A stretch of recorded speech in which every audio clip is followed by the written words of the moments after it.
संकट म्हणजे विनायक चतुर्थी आहे, अंगारक योग आहे आजचा. भगवंतांनी या गणेश मंगलमूर्तींनी विनायक भगवंतांनी अवतार घेतला. देवांतक आणि नरांतक नावाचे 2 राक्षस होते, त्यांना मारण्याकरता. भाद्रपदात आपण जी चतुर्थी साजरी करतो ती सिंधुरासुराला ठार करण्याकरता भगवंत अवतीर्ण झालेत. तारकासुराला मारलंय, सिंधुरासुराला मारलंय. आणि मग या मंगलमूर्तींची अशी अधिकारी सामर्थ्याची भावना आहे, असं सामर्थ्य आहे की भगवंत कलेचे उपासक, कलेची देवता आहे. राक्षसाचा वध करावा आणि सुंदर नृत्य करावं माझ्या मंगलमूर्तीने. आता असं म्हटलं की नाही तर आमची तरुण मंडळी म्हणतात, हा गणपती सुद्धा नाचला होता आणि तुम्ही काय आम्हाला म्हणता वरातीत नाचायचं नाही, डीजे समोर नाचायचं नाही. गणपतीने सुद्धा नृत्य केलं होतं. पायी घागऱ्या करीती ऋण झुण नाद स्वर्गी पोचतो गणराज रंगी नाचतो नाचतो. त्याने नृत्य केलं पण ते क्लासिकल होतं. ते आम्ही करतो बाईवाड्यावर या तसलं नाही. आमच्या पोरांना नाही सांगावं लागत, ताल लगेच धरला जातो. पण मला असं वाटतं हे नृत्य खरंय. मगापासून बघताय ना तुम्ही हरिपाठाचे संस्कार. मी आले तेव्हा इतका गोड हरिपाठ चालू होता. ही सगळी मंडळी मार्गदर्शनाला आहेत, ही सगळी लेकरं.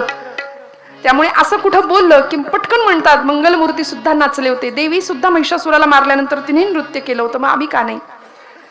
मंगलमूर्तींनी आधी पराक्रम केला आणि मग नृत्य केले. ऐका, पराक्रमाशिवाय केलेल्या नृत्याला काय म्हणतात ते मी या गादीवर बोलत नाही. विठाला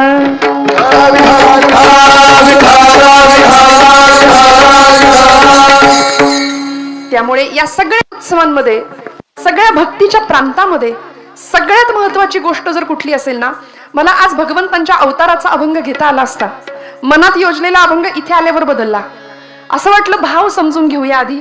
भगवंत अवतार का करतो, अवतार का घेतो, यामागे त्याचं काही वैयक्तिक कारण आहे का? त्यांनी आपल्याला आपलं मानलंय पण आपण त्याला आपलं मानायला तयार नाही. आपण मानतो का देवाला आपलं? खरं सांगा, आपण जागे आहात का? आधी सांगा, सगळे जागे आहात का? आपण देवाला आपलं मानतो का? कुठलं? सकामतेकडून निष्कामतेकडे अशी भक्ती व्हावी, निर्गुणाकडून सगुणाकडून निर्गुणाकडे आणि ज्ञानोत्तर भक्तीकडून पराभक्तीकडे असा प्रवास झाला पाहिजे. पण आम्ही सकाम भक्तीतच इतके रंगलो, परिणाम असा झालाय की देवाकडून सगळं पाहिजे, देव कुणाला नकोय. माझं बोलणं खूप लक्ष देऊ नये का? बऱ्याचदा काय होतं, कीर्तन म्हटलं की 2 तास टाइमपास झाला पाहिजे, उत्तम मनोरंजन झालं पाहिजे, भरपूर हसायला मिळालं पाहिजे, अशी एक धारणा श्रोत्यांची राहते. श्रोत्यांची या धारणा सांभाळता सांभाळता कीर्तनकार कीर्तन बाजूला ठेवतात आणि दृष्टांतावरच भर देतात. असं होतं. पण तसं न करता सगळे जागेपणे आपण कीर्तन श्रवण करूया. 2 तास, 1.5-2 तास जो काही जीवनाचं कल्याण करण्याकरता मिळालेला वेळ आहे ना, तो प्रपंचातल्या गोष्टी ऐकण्याकरता नाही. शुद्ध अध्यात्म ज्याचा पाया भक्तीचा असला पाहिजे, ज्याने आपलं जीवन उद्धरून जाईल, या एका सन्मार्गाच्या दिशेने आपण वाटचाल करतोय. आपण भाग्यवान आहोत, आपण या मंडपात आहोत. श्रोते हो, प्रत्येक जणांनी आपल्या भाग्याचा हेवा करावा. पहिलीच गोष्ट, भारतासारख्या सुंदर देशात आम्ही जन्माला आलोय.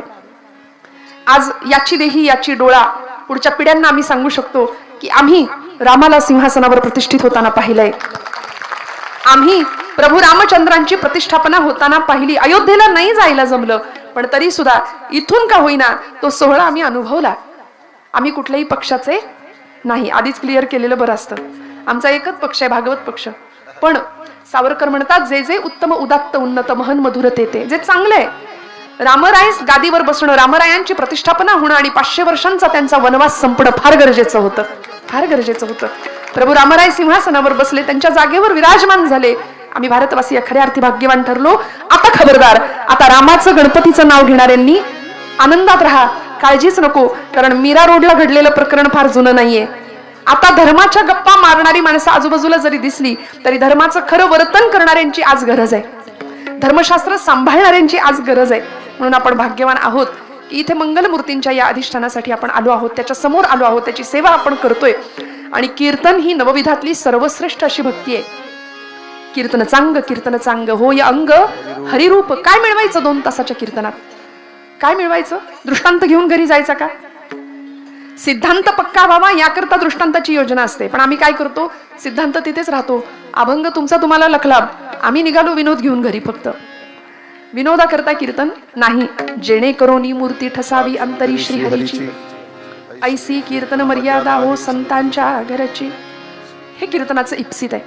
समाधीचे सुख सांडा ओवाळूनी ऐसा या कीर्तनी ब्रह्मरस. या ब्रह्मरसाचं पान आम्हाला करता आलं पाहिजे. याकरता आपण सगळे इथे आहोत श्रोते हो. हा ब्रह्मरस अनेकांना चाखायला, हा ते थोडं बघा ना काही करता आलं तर. या ब्रह्मरसाचं पान आम्हाला चाखायला मिळावं याकरता संतांचं काळीज तळमळलं, संत व्याकुळ झाले. आणि म्हणून तुम्हाला मला तुमचा माझा पूर्णपणे उद्धार व्हावा याकरता, नाही राहू दे आता हालचाल नका करू, असू दे, काही हलवू नका. विठ्ठल विठ्ठल विठ्ठल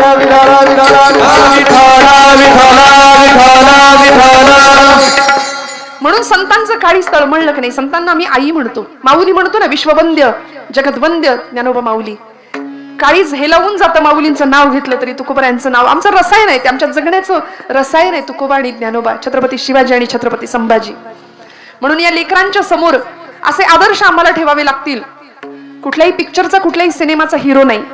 तुकोबा, ज्ञानोबा, स्वामी विवेकानंद, छत्रपती संभाजी महाराज, छत्रपती शिवाजी महाराज, हे आदर्श जर आमच्या लेकरांपुढे असतील आणि या कथा जर कीर्तनातनं त्यांना मिळाल्या तर जीवनामध्ये कुठल्याही समस्या आल्या तरी सुद्धा कुठेही हात जोडायची गरज नाही. सगळी उत्तरं संतांच्या वाङ्मयात आहेत आणि महापुरुषांच्या चरित्रात आहेत. म्हणून म्हटलं आपण भाग्यवान आहोत. स्वतःचं भाग्य, श्रीमंती स्वतःची मान्य करूया. आम्ही भारतीय मंडळी स्वतःची श्रीमंती सुद्धा मान्य करायला तयार नसतो. पाश्चिमात्य लोक समाधानाकरता, मानसिक शांततेकरता भारताकडे आज येत आहेत. विश्वगुरु या पदावर आमचा भारत देश विराजमान आहे. अनेक जन्मांची पुण्याई व्हावी तेव्हा भरतखंडामध्ये जन्म होतो आमचा, नाथांनी संतांनी सांगून दिले. मग आम्ही भाग्यवान आहोत. त्यातल्या त्यात महाराष्ट्रामध्ये जन्म आहे, संतांच्या भूमीमध्ये जन्म आहे, संतांच्या पदस्पर्शाने पुनीत झालेली ही भूमी आहे. बरं, इथे उत्सव साजरा करायला आम्हाला निमित्त नाही लागत. गणेश चतुर्थी करा उत्सव, महाशिवरात्र करा उत्सव, पारायण सोहळे आहेतच. वास्तुशांत असली तरी आम्ही कीर्तन ठेवतो, बारसं असलं तरी कीर्तन ठेवतो. आम्हाला भगवंताचे उत्सव साजरे करायला निमित्त लागत नाही. कारण इथे जन्माला येणाऱ्या लेकरानं कुस जरी पालटली तरी आई म्हणते उत्सव साजरा करा. का? ही भूमी उत्सवी आहे. उगवणारा सूर्य, सूर्यनारायण परमेश्वराचं ते साकार स्वरूप आहे. सृष्टीतला सगळ्यात मोठा उत्सव आहे. आणि अशा उत्सवी सृष्टीमध्ये आम्ही जर मुडदुष्ट चेहऱ्याने बसलो, कुणाच्या घेण्यात नाही, कुणाच्या देण्यात नाही, अजिबात हसायला तयार नाही, हसलो तर आम्ही आध्यात्मिक ठरणार नाही की काय, असं काळजी वाटते काही जणांना. त्यामुळे खूप असं म्हणजे इतकी वाईट परिस्थिती आली. सेल्फीचं युग आहे. आपणच आपल्याकडे बघून हसायचं, आपणच आपल्याला चांगलं म्हणायचं. फोटोग्राफर समोर आला तरी तो म्हणतो हसा जरा आता, स्माईल प्लीज. इतकी वाईट वेळ आली आमच्यावर. का हो? आम्ही जीवनाकडे सकारात्मकतेने बघायला का तयार नाही? काय कमी पडतंय? कुठेतरी शोध घ्यायची गरज आहे. सगळ्यात मोठी श्रीमंती समाधानाची, सगळ्यात मोठी श्रीमंती आरोग्याची, सगळ्यात मोठी श्रीमंती संस्कारांची आहे का? कुठेतरी शंका आहे, कुठेतरी प्रश्न पडलाय. त्या प्रश्नाची उत्तर मिळण्याचं एकमेव ठिकाण हे कीर्तन आहे बरं का. म्हणून ब्रह्मीभूत काया होतसे कीर्तनी भाग्य तरी ऋणी देव ऐसा, असं म्हटलंय. आपण भाग्यवान आहोत हे मान्य करूया. तुकोबांची, ज्ञानोबांची आमच्यावर पूर्ण कृपा आहे, श्री वरदविनायकाची पूर्ण कृपा आहे. म्हणून आपण त्याच्या समोर आहोत. आणि प्रभू रामरायांच्या कृपेने अखंड भारत वर्षावरती आज धर्माचं राज्य, रामो विग्रहवान धर्म असं वसिष्ठ मुनी म्हणायचे की धर्मच मूर्तिमंत म्हणजे प्रभू रामचंद्र आहेत. आणि अशा धर्माच्या राज्यामध्ये आपण आहोत. हिंदू राष्ट्र म्हणून ज्याला गौरवावं अशा हिंदू राष्ट्रामध्ये आपण आहोत. त्यामुळे सगळेजण स्वतःच्या भाग्याबद्दल निश्चिंत राहूया, अजिबात संशय निर्माण करायचा नाही. आणि बस आता जीवनाचं कल्याण करण्याकरता करायचं काय? मी कुठल्या मार्गाने जाऊ म्हणजे मला सगळं मिळेल. सगळं म्हणजे काय? प्रपंचातलं सुख का? ते तर आहेच हो. ज्याला आम्ही सुख म्हणतोय तो सुखाचा भास आहे, तो ते सुख नाहीये. सुख सुख म्हणता हे दुःख ठाकून आले, जगी सर्व सुखी असा कोण आहे? विचारला समर्थांनी प्रश्न, विचारी मना तूची शोधून पाहे, कोण आहे सगळ्यात सुखी, कोण आहे? मग कधीतरी आम्ही रडून, कधीतरी आर्ततेने भगवंताकडे प्रार्थना करतो का हो? अनुदिन अनुतापे तापलो रामराया, परमदिन दयाळा निरसी मोहमाया, अचपळ मन माझे नाव रे आवरिता, तुझ विणशिण होतो धाव रे धाव आता, भजन रहित रामा सर्व ही जन्म गेला, स्वजन जनधनाचा व्यर्थ म्या स्वार्थ केला, रघुपती मती माझी आपुलीशी करावी, सकळ त्यजून भावे कास तुझी धरा, सगळं बाजूला ठेवावं आणि एक परमात्मा तत्व, एक अधिष्ठान, याच्यासाठी आम्ही कधी आर्ततेने प्रार्थना करतो का? नाही. आम्ही आमच्या प्रपंचासाठी रडतो, आमच्या लेकरा बाळांसाठी रडतो, पतीसाठी रडू, कुणी दुखावलं तर रडू, नको त्या गोष्टी लक्षात ठेवू. 25 वर्षापूर्वी अमुक अमुक अमुक पोराच्या लग्नात मला हलकी साडी दिली, काय 25 वर्ष तीच गोष्ट लक्षात ठेवतो आम्ही. आणि मग 25 वर्षांनी आता बदला घेते बघ, आता पोराच्या लग्नात बघ तुला. किती दिवस या गोष्टी आम्ही लक्षात ठेवणार? नको त्या गोष्टींमध्ये आमचं चिंतन किती खर्च करणार? त्यापेक्षा कधीतरी हातामध्ये मस्त जपमाळ घेऊया. आणि हे ठराविक वयात करण्याचं नाही, लहानपणापासूनच ते संस्कारांचं बीज घराघरामध्ये पेरलं जावं, याकरता कीर्तन आहे. आणि त्यासाठी भगवंताला काय आवडतं, कारण आम्ही जपजाप्य करतो, तीर्थयात्रा करतो, उत्सव करतो, गणेश जयंती साजरी करतो, पण आमच्याकडे असं आहे, भजनाला 8 आणि भोजनाला 60. खरं आहे की नाही? आपण सगळे जागेपणे ऐकताय ना? हेच आहे सगळीकडं, भजनाला 8 भोजनाला. म्हणून तर काल्याच्या दिवशी एरवी 7 दिवसात न येणारी मंडळी येतात, सगळं गाव झाडून येतं. 7 दिवसात मंडपात न फिरकणारी मंडळी काल्याच्या दिवशी प्रसादाला हजर असतात. मग देवाला काय आवडतं आणि आपल्या आवडी करता काय चाललंय, याचा सारासार विचार तुमच्या माझ्याकडून व्हावा, ही संतांची तुमच्या माझ्याकडून अपेक्षा आहे. काय आवडतं त्याला? पत्रम पुष्पम फलम तोयम यो मे भक्त्या प्रयच्छति तदहम भक्तिपरुतम अश्नामी प्रयतात्मनः. गीतेमध्ये भगवंत स्वतः सांगतात, पत्र पुष्प फल तोय, काही द्या म्हणाले, मला काही चालेल. गणपती बाप्पा म्हणतो, मला नुसता निष्ठेने नमस्कार करा. पण तो नमस्कार सुद्धा आम्ही असा करतो, जाता जाता येता येता गणित इंग्रजीच्या पेपरला बरोबर पोरांना देव आठवतो. एरवी नाही, मारुतीचं मंदिर असू दे, गणपतीचं मंदिर असू दे, सकाम भक्ती आहे की नाही आमची. मग त्याला माहितीये की माझ्याकडे येणारे सगळे व्यापारी आहेत, खरा भक्त कुणीच नाही. माझ्याकडे सगळे लबाड मंडळी येत आहेत. त्यामुळे असा कुणी ज्ञानोबा असेल का, असा कुणी नामदेव असेल का, जो हट्ट करून मला भरवेल, जो माझ्याकरता रडेल, असा कुणी भक्त आहे का, याची वाट पाहतोय भगवंत. मग आजच्या काळामध्ये खऱ्या अर्थी भगवंत काय घेतो ते सगळं तुकोबराय आजच्या अभंगाच्या प्रथम चरणापासून सांगतात.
अंतरीची घेतो गोडी, पाहे जोडी भावाची, देव सोयरा देव सोयरा देव सोयरा दीनांचा.